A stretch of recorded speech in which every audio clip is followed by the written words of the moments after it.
Hello and welcome to Imperfect Game, a show less about reviewing games and more of an excuse for me to create original characters. My name is Tom, and today I'm covering Rimworld. Rimworld is a sci-fi colony building sim, similar to Dwarf Fortress, and was made and published by Ludion Studios. Rimworld started as an early access title on Steam but came out of early access about a year ago. The game is about guiding your free crash-landed survivors as you build a colony and eventually find a way off this hostile alien planet, known in-game as a Rimworld. Rimworlds are essentially lawless planets, kinda like a spacey western. The only law the Rim knows is survival of the fittest. But to even survive the first year, you need to establish a base with the means to produce food, energy, as well as keeping your colonists happy and protected. Your colonists, also known as pawns, are what makes everything possible. Whether you have them build, cook, fight, heal, or research, these pawns will be the lifeblood of your colony. Dig a little deeper and you'll find they lived a whole life before crashing on the Rim. Each pawn has their own backstories as well as traits. They can form relationships with one another, good or bad. They can learn skills and can even be passionate about those skills. Tending to the needs of your pawns will be the main challenge early game, as the raids start off quite weak at the beginning. From childish tantrums to even going feral and going out into the wild, all it takes for your colonists to snap is one bad day. But don't underestimate raids either. A well-aimed shot or strike can be fatal, and the wounds your pawns endure take time to fully heal. Beware of hunting creatures as well, because some of them have a revenge chance, which basically means how likely the animal is going to attack your colony in response to being attacked by a hunter. Manhunter packs are the most dangerous threat you'll face early game, but if you're resourceful, you can exploit the AI of the game to lead your foes into kill boxes, designed to soften up attackers with traps. However, even the best made defenses can be broken down. Fortunately, your colony will rarely come under attack, though you'll sometimes wish it was. Due to Rimworld emulating day-to-day living, you'll often have uneventful days apart from the usual cargo drops from nowhere. However, for the patient, when you finally build your colony to the point where it's self-sustaining, you'll be able to freely explore new projects. Maybe you'll want to overhaul your fortress's look, or build new buildings like hospitals or recreational rooms. Perhaps you can expand your influence even beyond the colony by sending your own trade caravans to barter with the natives of this planet. Rimworld is a sandbox. But take care how much wealth you accumulate, as threats scale of how wealthy your colony becomes, as raiders hear word of your colony's fortune. As you might have already guessed from my anime-assed pawns, Rimworld allows for mod support. You can install things from quality of life mods to entire overhauls. I personally prefer using custom race mods myself, as well as a few visual mods. But there are all kinds of mods for this game. New weapons, robots, magic, Lovecraftian horrors. And don't forget the shit ton of crossover mods for this. You got Halo armors, Star Wars factions and lightsabers, Metal Gear, and even fucking Pokemon, cause fuck it, why not? This is one of the greatest modding communities I've ever seen. But even without mods, Rimworld has hours of content, with the potential to create the most unlikely of stories. There are random and scripted events as well as free storytellers, each affecting the progression of your colony in their own ways. And while there are free starting scenarios, you have the option to create your own from scratch. For aesthetics, Rimworld takes a stylized approach to art direction. The pawns, items, and buildings are mostly flat colors with minimal detail. Pawns don't have limbs, and items look a bit cartoony.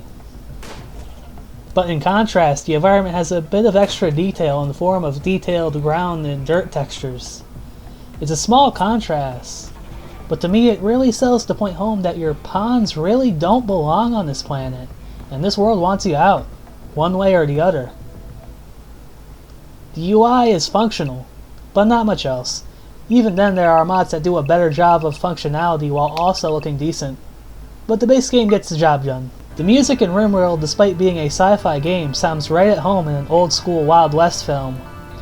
It seems a bit odd until you realize outside of the alien creatures and advanced tech, Rimworld is basically a Wild West game. There is also a music mod called P Music that captures the vanilla style and mood perfectly, to the point that I can't even tell which songs are from vanilla or from this mod. I highly recommend it. Rimworld markets itself as a story generator. While there is a win condition, the game doesn't pressure you into taking it. If you want, you can manage your colony endlessly, and besides, all winning does is end the game. The most fun and entertaining moments in Rimworld comes from the stories your colony creates. In fact, I have 2 stories based on my experience with Rimworld, with some creative liberties, of course, and a few mods. Doc Akimbo was a medical expert that would not only boasted vast medical knowledge, but didn't hesitate to defend his fellow colonists with his dual revolvers. But his skills didn't stop there. Akimbo was also skilled at taming animals, or even people gone feral, in the case of his best friend. While Doc Akimbo was a brave protector, both in and out of the operating room. He was caught in the explosion of a frag grenade during a raid, and died. His best friend, the former wild man, would later hold a funeral.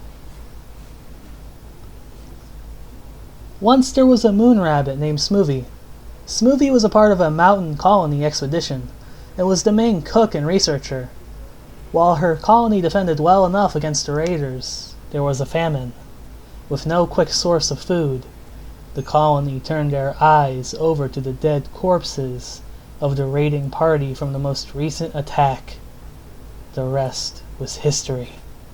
Smoothie butchered 4 bodies before succumbing to insanity. She claimed to see the roof above her shatter like glass, and revealing a malefic cosmic being snickering at her peril. It's unknown what happened after that, but rumors of a cannibalistic cult are now circulating, and the cultists now worship Smoothie as the mad seer of the 4th border. There was also a few other stories I had, like how the best soldier my colony had was a heavy sleeper, and even when his own wife was killed in a battle, he was just in bed, asleep throughout the whole raid. Another was about a caravan gunning down my entire colony for the terrible crime of stopping their fucking pyromaniac from burning down our goddamn houses, all of which are made of wood. But okay, go ahead, leave our injured colonists to slowly starve to death with their serious burns. I mean, hell, one time I rage quit because one of my Moon Rabbit super soldiers went on an insulting spree because of minor pain. Minor pain! Rather than getting treated for the fucking plague that was causing it in the first goddamn place, you go out with your fucking stupid Halo power armor, looking like a fucking Toho knockoff, insulting people instead of getting into the fucking medical room to get fucking treated, which would have solved your problem pretty fucking quickly, but no, you just go on your fucking tantrum. Pawns are fucking stupid sometimes, I tell ya. Okay, where was I? Oh yeah. In closing, Rimworld is an amazing game, even back when I got it on early access. Just be ready to lose hours of your life because this game is absorbing. It's about $40 on Steam. Did they raise the price since I bought it? I mean, I got it on early access, so I guess it would make sense for it to be lower back then, but goddamn. Well, yeah, it's still a good game, but holy hell, that price is much higher than I remember. Well, that's it. This has been Imperfect Game, and thanks for watching. Holy hell, that's a lot. Still worth it, though.